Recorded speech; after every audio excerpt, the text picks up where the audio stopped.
Hey, it's Mr. Allard here with a not quite a flip lesson, but we're going to be talking a little bit about vocabulary. I'm sitting here eating my lunch. I got my Fritos. I got my Diet Dew. I got my PBJ. But I'm going to give this time for you to earn some extra credit and to talk about your vocab foldable. All right? So watch the video, answer the questions. You get a 5 for 5, get 5 bonus points in the grade book, plus hopefully some help on your homework. All right, here we go. All right, so here's our vocabulary words. All right, political party, Federalist, Democratic Republicans. If I can get out here, there we go. President and presidential cabinet. All right, almost all of these words, if we were going to put them into the context of like social, political, economic, they're all going to be political. All right, so I wouldn't try to force the word political in your sentences though, if it doesn't make sense, because we've got some people who are getting really good at adding multiple vocabulary words. I would think about using more of the vocabulary words that are within that are within that week's vocabulary list. Political could definitely be one. Constitution might be in there. Think of the legislative branch, all that good stuff. That could be fair game as well. All right, so let's look at our definitions. Let's get these in so we can kind of talk to them as a whole here. All right. Political party is an organized political group who share views on issues. That's all a political party is. All right. We're not talking. We're going to be talking about Federalists and Democratic Republicans, and what did they really have their view on one particular issue, how the Constitution was going to work. All right. So the Federalists supported the Constitution, thought there should be a strong national government, thought that there should be supporting business, manufacturing, and trade, and the Democratic Republicans kind of believed the opposite of that. So they were more into farming, they were more into strong state governments, they were more supporting the economy. So if you look at it and you want to think, and I'm kind of putting all three of these together, because I really think it's difficult to talk about these vocabulary words, these three at least, separately. All right, because what is a political party for us in the late 1700s, early 1800s? That's going to be the Federalists and Democratic Republicans. Don't get it twisted. Don't think the Democrats like Barack Obama's Democrats. Don't think the Republicans are like Donald Trump's Republicans. They're different. We're dealing with vastly different issues today than they were in 1790s, 1800s. And vice versa. So we're not going to have views on their issues. They're not going to have views on our issues. It's just the name, Democratic and Republican. Okay, and those are old vocabulary words as well. And you can kind of see why a political party would want to kind of gravitate towards grabbing those types of terms. All right. So things that you could think of, right? Federalist connects to the Constitution. Okay. Anti-Federalist connects to the Articles of Confederation. That's what they wanted. They believed in that strong state government. That's where the power should be.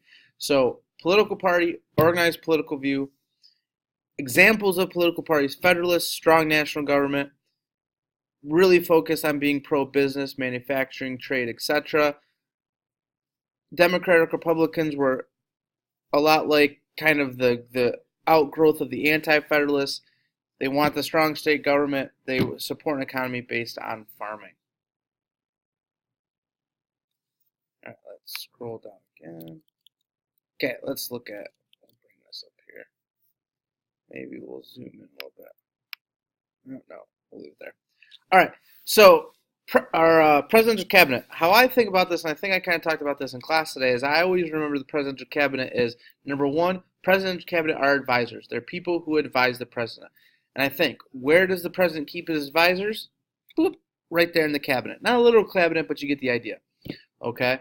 During this time period, George Washington has about 5 members or so of his presidential cabinet. President Trump and modern day presidents more like 45. Okay.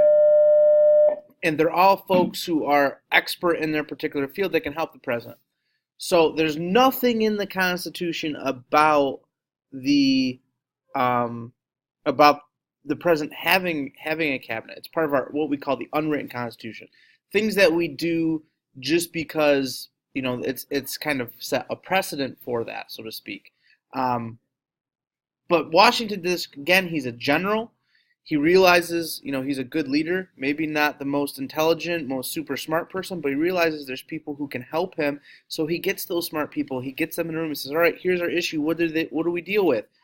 Jefferson says his opinion, Hamilton says his opinion, Jay says his opinion, Knox says his opinion, and then ultimately Washington takes those ideas and makes them into what the country is going to do, similar to how he was a general. Got all of his generals in a room. How are we going to fight this battle? What are we going to do? Opinion, opinion, opinion, opinion. Here's our ultimate strategy. All right, definitely George Washington was one of our best leaders as a president. And then precedent, all right? Any act or decision or case that serves as a guide for future acts, decisions, or cases. It sounds really super duper fancy. It's not, okay? I think of the president, George Washington, as president, set precedents. Now, if you had that as a sentence, I would give you half a point because I'd be like what?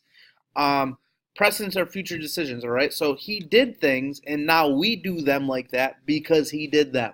You have this in your family all the time, all right? I know, for example, when we have a holiday party, I don't have to call Mom and say, hey, Mom, when's the holiday party? I know it's 2 o'clock at Aunt Barb's. Doesn't matter. Birthdays, holidays, whatever, family get-together, that's where it is. Because that precedent has been set. That's just how we do things. And I'm sure you have things like that with your family or with vacation spots or whatever. You do something the way it's done because it's always been done that way. So as presidency, what are some things that George Washington's done that all the other presidents have? Number one, presidential cabinet. Every president has one. Okay. Number two, only serving 2 terms. This is how big of a deal people thought George Washington was. Nowhere in the Constitution did it say the president could only serve 2 terms, but every single president from 1796 after he left until 1936 or 1940 decided we're not going to serve more than 2 terms. That's a big deal. Nobody else did that. All right, there's a bunch of other little precedents that he did, but you kind of get the idea. All right. Okay. So that's let's go here first. Yep. So that's our vocab for this week. If you have any questions or comments or things like that, post them on the Schoology page. Don't message me kind of directly. Put them up there so friends and helpers and other folks can help you out on that. All right. Till next time. Out.